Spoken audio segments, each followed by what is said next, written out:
Hello and welcome to The Loudspeaker, your definitive guide on how to scale your startup. This first tip for every fintech startup is what are the media and press saying about us? How are we being perceived by these people? PR stunts are any activities that allow you to engage with the audience. I don't agree with the fact that all publicity is good publicity.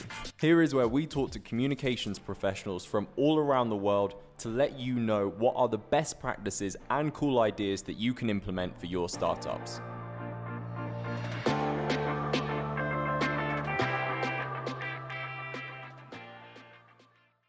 Well, let's get started, Alex. Can you tell our listeners who you are, your experience in PR, and a little bit about your podcast, PR After Hours?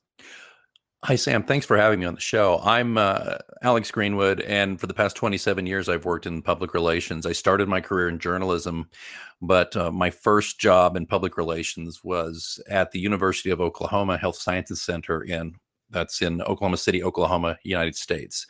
That was around 1995, and I was a junior associate in PR for the medical school there.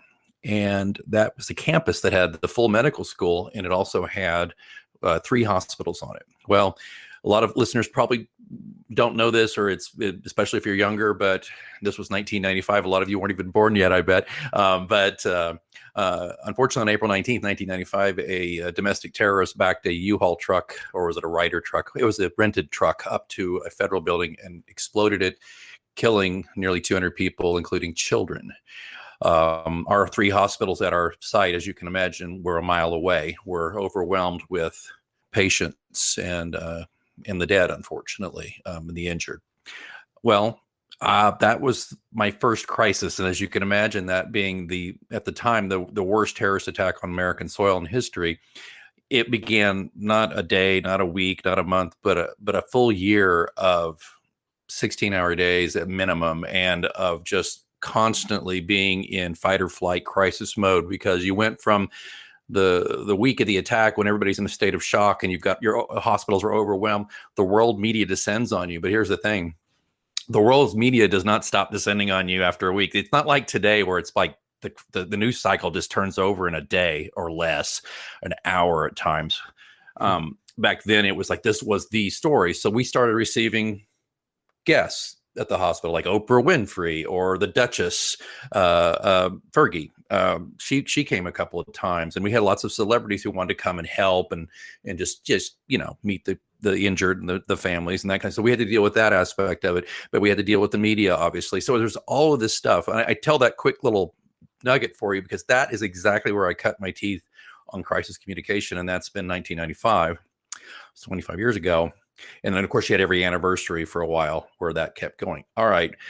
Well, throughout my career, then after that, I bounced around to different jobs in PR and marketing. And long story short, I worked in higher education. I was right arm to college presidents. I was in healthcare. I was in a variety of different sectors as a PR person, basically, until it'll be 11 years in January 2021. I opened my own shop, AGPR.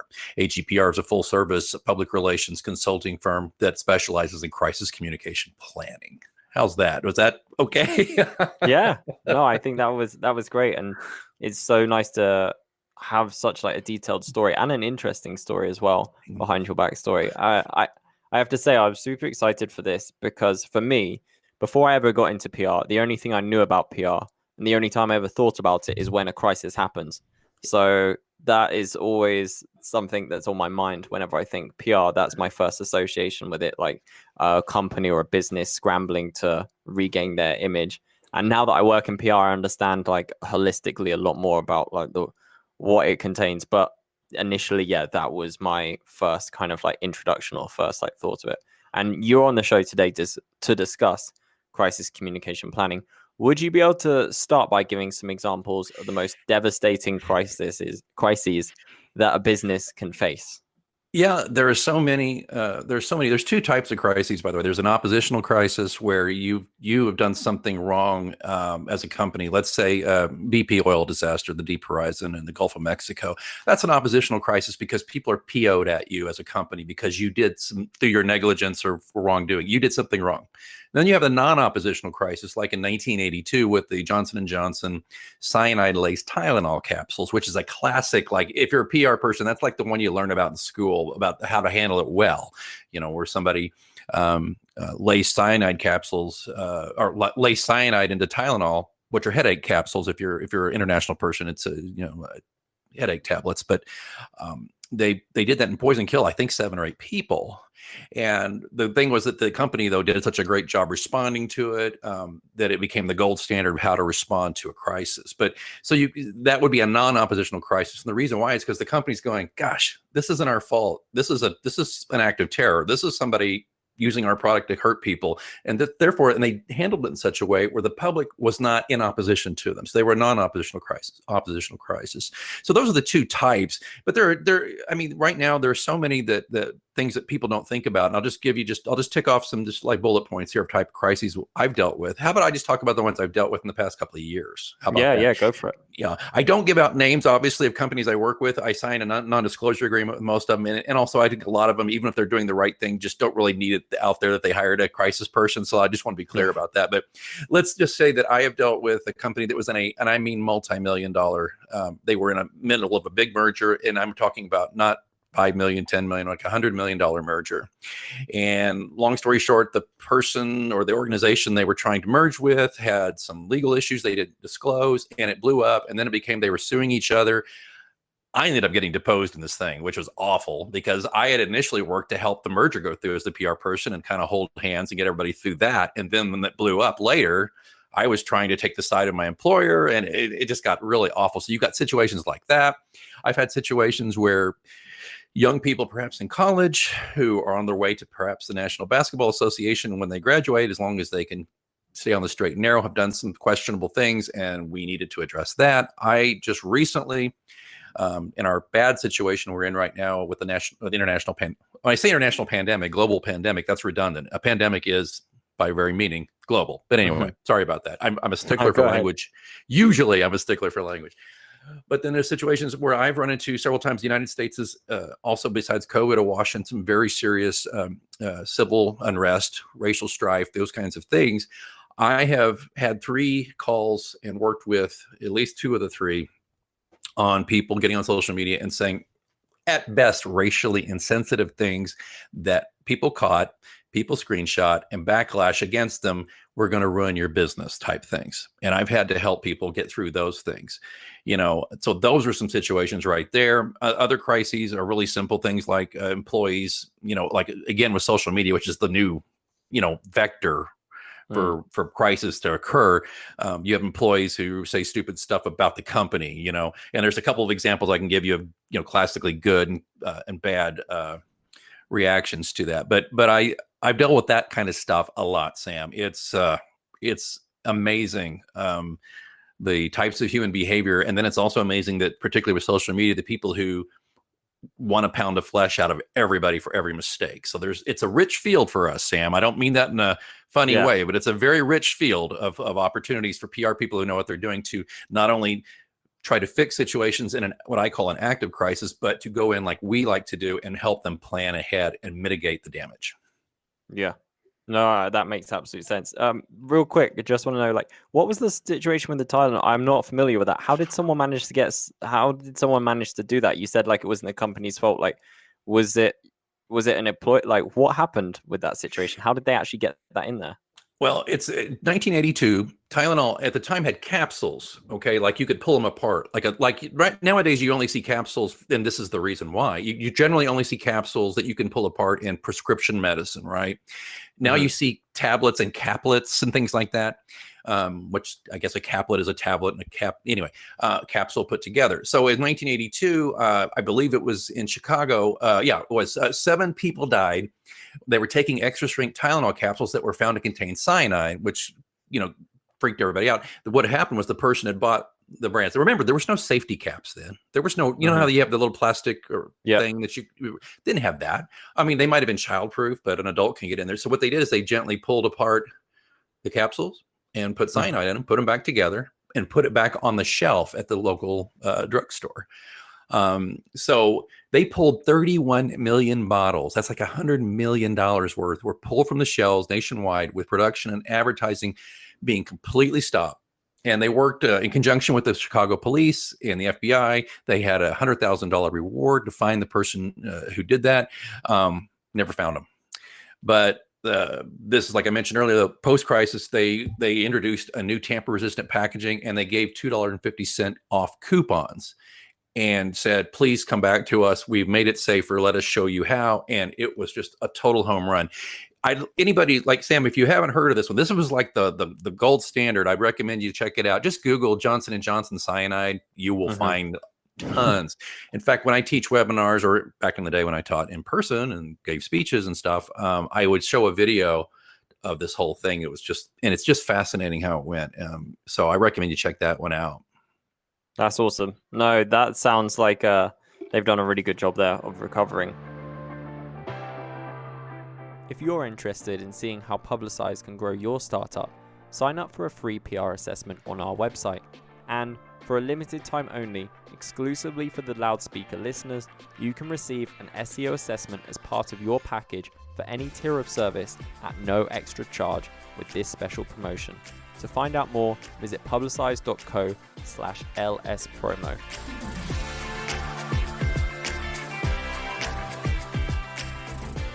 If you were to choose your top kind of recovery, would that be one, or is there some other one that comes to mind? And then again, for the next question, what is the worst case? So best case scenario of like recovering from a crisis, and worst case where they've been obliterated as a result.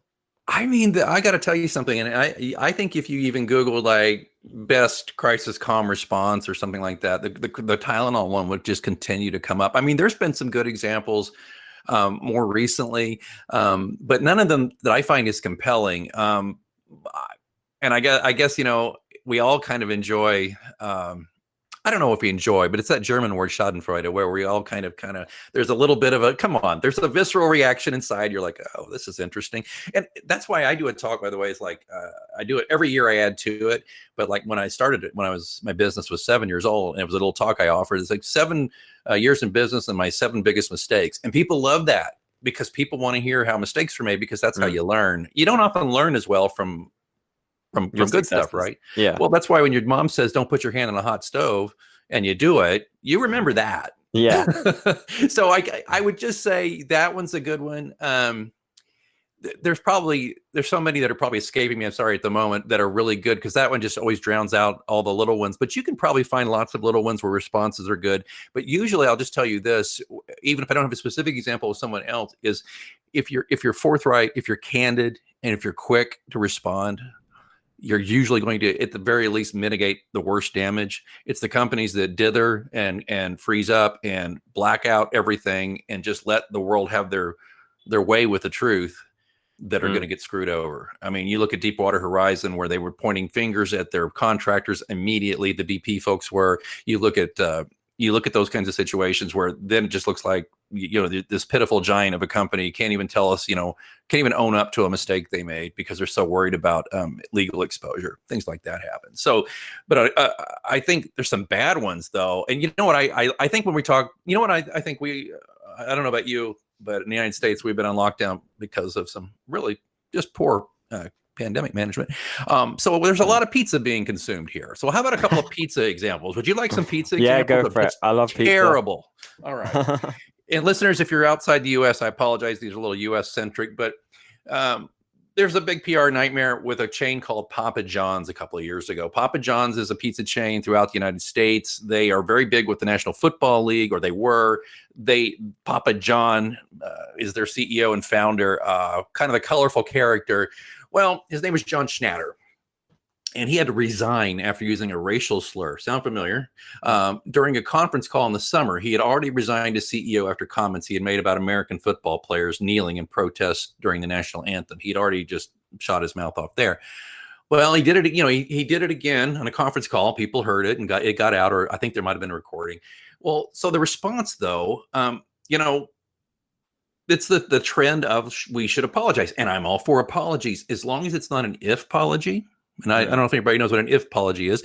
We're sorry if you were offended. Okay, that's not an apology. That's terrible. You might as well just not even apologize at all or make the pretense. Well, one approach that Papa John's came up for was an apology ad that they used on social media, right? And what they did, they kind of cleverly, and when I first started watching it, I was like, okay, we're good. They started screen grabbing and adding to the animation of people's comments on social, how I'm never going to delete in your app. I'm never going to eat your pizza again. You people are horrible, blah, blah, blah. And they went through this whole thing.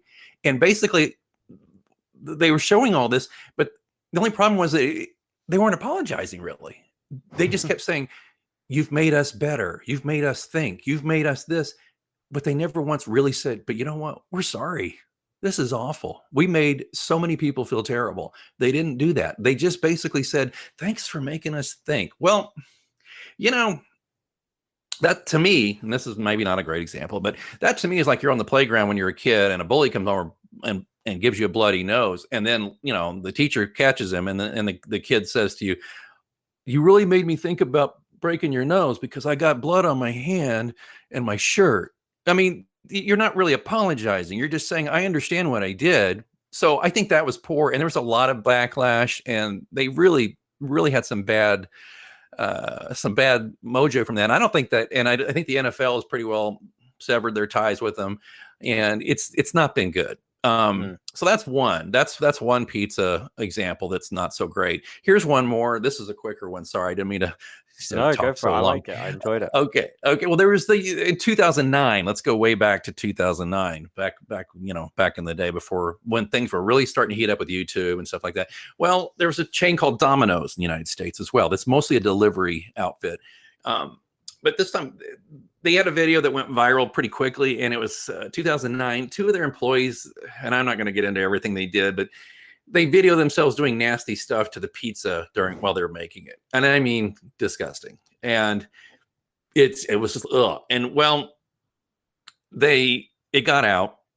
And here's the thing though, Domino's made a good response. Only problem, they took like 2 days to do it. 2 days while the whole world talked about how disgusting their product was. And I think they've come back in the 10 years or whatever since.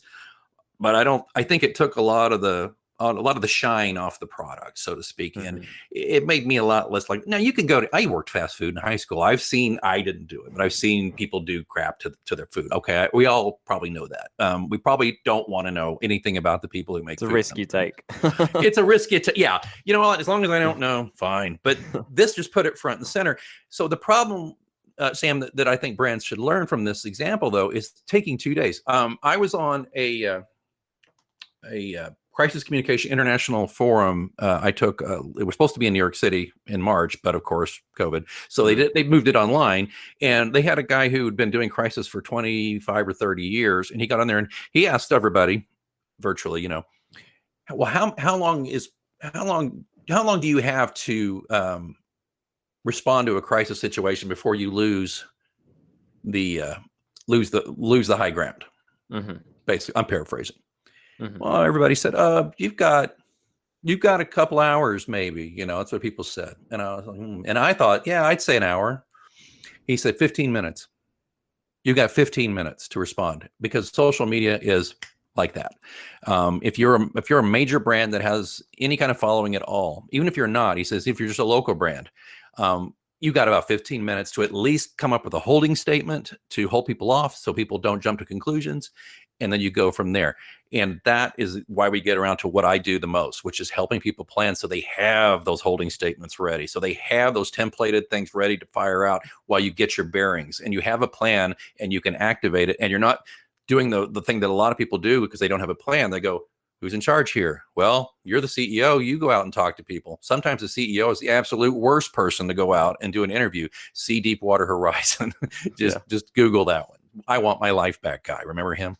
So, no, I think that having a plan clearly is very necessary if you've got 15 minutes, because the truth is being able to react that quickly especially to a crisis when you have no idea what crisis it's going to be and it could catch you off guard, then it's going to require preparation to bounce back from that so quickly. And it's funny that you mentioned Domino's as well, and because on the point of the Papa John's, obviously I'm not in the US, I'm not American, but at the same time I still keep up with the news more or less and try and see what's going on there. And I do remember hearing that following the issues with Papa John's, Domino's kind of like teased and trolled Papa John's as well. I think their PR response to that was really good as well. Yeah. So I suppose another person's crisis is your opportunity or your competitor's opportunity to jump on that as well.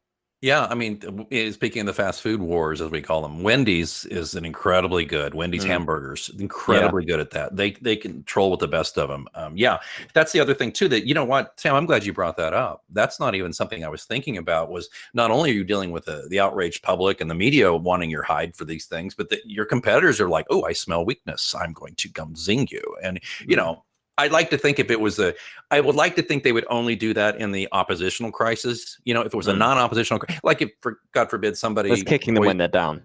Yeah, and what if people died like from poisoned meat at McDonald's? By the way, folks, that's just an example. That did not happen. But if Wendy's kind of goes in there and starts zinging them, that's disrespectful to the people who were sickened or killed by it, you know, too, and that could rebound on them. But yeah, you know, if you're just kind of zinging them with like, really, you know, that kind of thing, I think that's fair game, and you'll see it. Be prepared, and you need to be prepared for it. Cool. So in some quick bullet points, quick summary, like what would you say is, it's my final question, what would you say are some points and advice for this? Obviously you mentioned a few things like have a plan, be quick and like respond. But if you were just to break it down into a quick elevator pitch of like, here's what you need to do. Here's some advice. You got it, Sam. The goal of a crisis comm plan is to help you be prepared and respond more quickly and effectively when you need to correct or handle a negative situation. And if you're successful, you're going to be viewed as responsive, truthful, and concerned about the audience served. So what you have to do to plan, just really simple. Who are your stakeholders? Who are the audiences that will care the most about your crisis? You need to identify them, and then you need to identify ways to reach them amidst the crisis to inform them. Okay. Typically, if you're a big corporation, the public is one of your stakeholders, obviously. But there's internal stakeholders, there's employees, there's the media, there's, you know, if you're a publicly traded company, you've got that angle going on. So I tell people that you got to identify those things, and then you've got to get a plan where you go through potential scenarios. And real quick, I know I'm running out the clock here as usual here, but I look for black swan events. I look for things that are totally crazy. How could this possibly happen? Because at the very least, you might be thinking, okay, Alex, I have clients like this. Alex, that's crazy. That would never happen. And I tell them, yeah, people never thought they would hijack jets and fly them into buildings either. And I don't mean that flippantly at all, but I just try to tell brands anything can happen. At the very least, in that process, you get the juices flowing and you start thinking of all the different ways something could spin out of control. What if you're a service company, you come and service air conditioners at somebody's house or something like that, and you're in and out during COVID? Okay, how many scenarios are there? Customer says they're fine. Your technician does it, comes back, customer calls next day, says, I have COVID. Or customer calls next day and says, I didn't have COVID, but your technician must have given it to me. Think about all the ways that could get out of control. So you got to define your stakeholders, define your scenarios, and then you have to have answers on the shelf ready to plug and play, as I say, holding statements to buy you time, press release templates that you can plug information into, and a strategy for making things work. And the last thing I'll tell you is, once you get through a crisis, whether you fully survive it perfectly intact or whether you've had some damage, doesn't matter. Either way, you need to be able to still come back to the public at regular intervals to reassure them you're still on mission, you're credible, and you're doing everything you can to make sure that problem will not happen again. I think that's good advice. And yeah, you're absolutely right. I think this year has definitely taught us to expect the unexpected because it has been a wild one. But if people want to follow you, Alex, or keep up with what you're doing, how can they do that? And do you want to direct them to where they can find your podcast, PR After Hours? Oh, yeah. And real quick, PR After Hours is twice weekly show, and I do a lot like Sam does, but he does it better. But it's a little kind of, it's as if you're in a lounge with me and we're having an interview with two PR people. It's you nice. like it? It feels like a fireside chat. It's very soothing. That's what it is. I have people go, well, I don't drink. I'm like, no. You're not really drinking. We're not drinking during the interview. At least I don't claim to be, or it's like coffee, but you're just two people talking. And I appreciate you like the vibe. So it's laid back and we have a great conversation, and that's available. Just go to prafterhours.com. That's the website. And then you can find all information about it. And if you're interested in information about how I can help your organization with their PR or crisis plan, alexgpr.com, real simple. And I'm on Twitter and all that stuff. But if you go to alexgpr.com or prafterhours.com, you'll find all those links. Awesome. Thanks so much, Alex. Thank you.